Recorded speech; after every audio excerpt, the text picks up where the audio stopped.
आना जरूरी होगा। मैं जिस मुल्क में बैठा हूं 109 स्पेस स्टार्टअप्स की बुनियाद है यहाँ, और प्राइवेट सेक्टर। और रिसेंटली जो है, अगर हम कल की बात करें तो राजकोट गुजरात में जाके वर्चुअल मोड से हमारे ऑनरेबल प्राइम मिनिस्टर मोदी साहब ने जो है लगभग 48,000 करोड़ के जो प्रोजेक्ट्स हैं वो हमें गिफ्ट किए हैं। खुदा के लिए लोगों को मैथ और इंग्लिश पढ़ने दो, खुद तो जॉर्ज वॉशिंगटन से पढ़ के आते हो और अब भी तुम्हारे बच्चे बाहर पढ़ रहे हैं। ये जिस कौम को तबाही की तरफ ले जाना चाहते हो, इसको भी सुख का सांस लेने दो। हाँ, उम्मीद अपना दम तोड़ देती है, वहां से मोदी की गारंटी जो है वो शुरू हो जाती है अंदर। और अभी 2035 में वो कह रहे हैं कि हमने स्पेस स्टेशन बनाना है। तार साहब, ये जनरेशनल सफर है। मतलब जो चीज नेहरू ने शुरू की वो मोदी ने। पाकिस्तान आपको पता है यूनाइटेड नेशन में जाके कश्मीर कश्मीर करता है, तो वो आवाज जो है वो खैर सुनी तो पहले भी नहीं जा रही थी, वो हमारा वहम है कि हम जाके बोलेंगे तो कोई सुनेगा। मुंह होने से आज आप ये बिलीव करते हैं कि पीटीआई के बक्सों में फरिश्तों ने वोट डाल दिए और वो फॉरेन ग्रेजुएट है। उमर अयूब साहब जॉर्ज वॉशिंगटन यूनिवर्सिटी से 2 डिग्रियां लेकर आए हैं बिजनेस एडमिनिस्ट्रेशन, लेकिन मुर्शिद पाक को पसंद नहीं है। वो कहते हैं नहीं, आपको मुल्क चलाएगी पिंकी पीरनी और जिन जात, यहां जिनों से आप एटॉमिक पावर को चलाएंगे। और खुदा दा नाजिस मुल्क ते तरस करो यार, तरस करो। 250 मिलियन लोगों पे तरस करो यार। दुनिया जिस डायरेक्शन पे जा रही है, आप जा रहे हो उनको लेके गजा की जंग की तरफ लेके जा रहे हो। अब ये दौर नहीं है। आज लोग जंगें नहीं करते, जंगें भी अब ड्रोन से हो रही हैं। अनमैन्ड ड्रोन चला रहे हैं जंगें। खुदा के लिए लोगों को मैथ और इंग्लिश पढ़ने दो, खुद तो जॉर्ज वॉशिंगटन से पढ़ के आते हो और अब भी तुम्हारे बच्चे बाहर पढ़ रहे हैं। ये जिस कौम को तबाही की तरफ ले जाना चाहते हो, इसको भी सुख का सांस लेने दो। 2 नेशन थ्योरी थी। मैं आज जिस मुल्क में बैठा हूं मानता हूं 2 नेशन थ्योरी थी। आपने कहा था भी इस मुल्क के साथ हमारा गुजारा नहीं है, लेकिन अब उसी पे चलते रहना। आपने बुनियाद रखी थी कि एक मुल्क के साथ हमारे इन लोगों के साथ नहीं गुजारा हो रहा। 76 साल के बाद सर्कमस्टेंसेस चेंज नहीं हुए आपके। कि हम इंडिया की बात कर रहे हैं।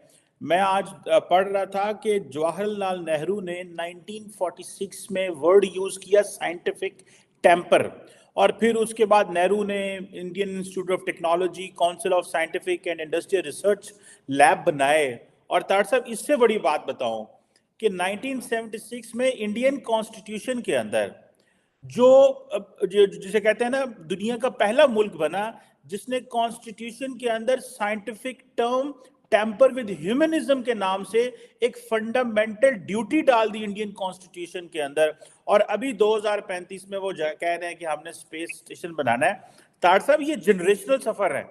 मतलब जो चीज नेहरू ने शुरू की वो मोदी ने।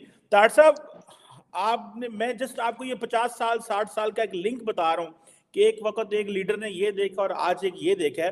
तार साहब, आपने बड़ी खूबसूरत बात की है कि मरियम नवाज शरीफ जो है वो थाने गई हैं, वो यूनिवर्सिटी नहीं गई। तार साहब, लगता है कि शहबाज शरीफ साहब जो हैं वो कोई डायरेक्शन बदल सकते हैं, या कि वो भी थाने शाने जाएंगे, क्योंकि वजीर आजम तो उन्होंने बनना है। शिवा साहब नहीं, इनके पास विजन ही नहीं है, इनके पास विल ही मौजूद नहीं है।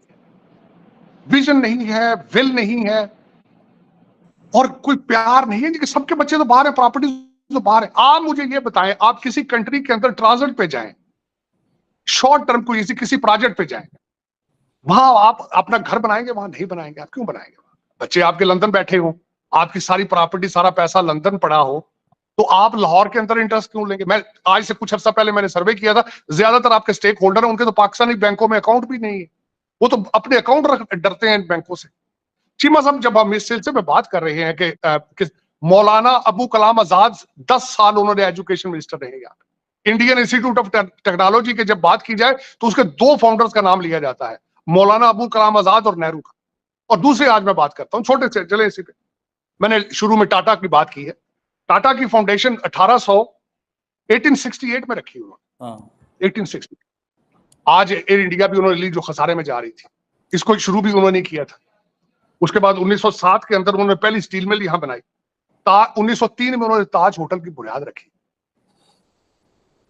वो सारे के सारे यहां बैठे। किसी रजीम के अंदर उन्होंने भाग के दुबई में छुपे जाके। आपका जो एक चले, जिस तरह का भी माफिया कह रहे हैं, जो मलक रियाज को दुबई जाना पड़ गया। आप इस वक्त आपके कुछ लोग रोजाना कहते हैं कि बाहर से आए, पाकिस्तान में पैसे लगाए, और जिनके पैसे हैं वो भाग रहे हैं, तो बाहर से किस तरह जाएंगे लोग वहां? आज तक टाटा वालों को जरूरत पड़ी है कि मुल्क छोड़ के भागे कहीं?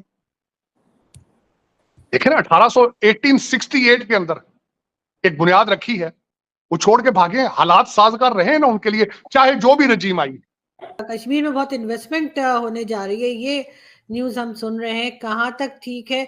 और ऐसे नहीं कि कोई छोटी मोटी इन्वेस्टमेंट हो, काफी लंबी चौड़ी इन्वेस्टमेंट है, लेकिन क्या ये इलेक्शंस की वजह से है या आपके ख्याल से ये प्रोजेक्ट्स पहले से ही पाइपलाइन में थे? देखें आरजू जी, जहां तक बात मोदी सरकार की है, भारतीय जनता पार्टी की सरकार की बात है, तो भारतीय जनता पार्टी सरकार की कोई भी डिसीजन हो, वो कभी भी इलेक्शंस या वोट्स को मद्देनजर रखते हुए नहीं किया जाता है। कोई भी डेवलपमेंटल प्रोजेक्ट्स जो होते हैं, उनकी इनॉग्रेशन या उन पे काम जो है वो इलेक्शन के पॉइंट ऑफ व्यू से नहीं किया जाता। ये बेसिकली पिछले 10 साल से लगातार जो है इस तरह के जो सी चेंजेस हैं in the field of development, वो हमें देखने को मिल रहे हैं। और रिसेंटली जो है, अगर हम कल की बात करें तो राजकोट गुजरात में जाके वर्चुअल मोड से हमारे ऑनरेबल प्राइम मिनिस्टर मोदी साहब ने जो है लगभग 48,000 करोड़ के जो प्रोजेक्ट्स हैं वो हमें गिफ्ट किए हैं, जिसमें सबसे मेजर अगर देखा जाएगा पोर्शन, तो वो हेल्थ इंफ्रास्ट्रक्चर को इम्प्रूव करने के लिए जो है वो रखा गया है। देखिए आरजू जी, यहाँ हिंदुस्तान में जो है एक कहावत बड़ी मशहूर है आजकल, क्योंकि पिछले 10 साल से लगातार हम देख रहे हैं कि मोदी सरकार जो है किस तरह से काम कर रही है। तो हमारे जो भारतवासी हैं वो कहते हैं कि जहां उम्मीद अपना दम तोड़ देती है, वहां से मोदी की गारंटी जो है वो शुरू हो जाती है। और उसी मोदी की गारंटी के तहत हम देख रहे हैं कि इतने बड़े जबरदस्त जो है 48,000 करोड़ के जो प्रोजेक्ट्स है वो दिए गए हैं। उनमें अगर आप बात करेंगी तो सबसे ज्यादा जो खर्च किया जा रहा है अमाउंट, वो हेल्थ इंफ्रास्ट्रक्चर को और बेहतर बनाने के लिए किया जा रहा है। ज्यादा इन्वेस्टमेंट जो है वो कश्मीर में जो है वो पीएम मोदी करवा रहे हैं कि उसके बाद पाकिस्तान के साथ कोई भी नहीं खड़ा होगा। मतलब दूसरी कंट्रीज की बात हो रही है, गल्फ कंट्रीज की, कि वो भी भारत में ही जाकर इन्वेस्टमेंट कर रहे हैं। तो फिर जिस वक्त पाकिस्तान, आपको पता है, यूनाइटेड नेशन में जाके कश्मीर कश्मीर करता है, तो वो आवाज जो है वो खैर सुनी तो पहले भी नहीं जा रही थी, वो हमारा वहम है कि हम जाके बोलेंगे तो कोई सुनेगा, आगे भी बिल्कुल बंद हो जाएगी आवाज सुनना। ऐसा लगता है आपको?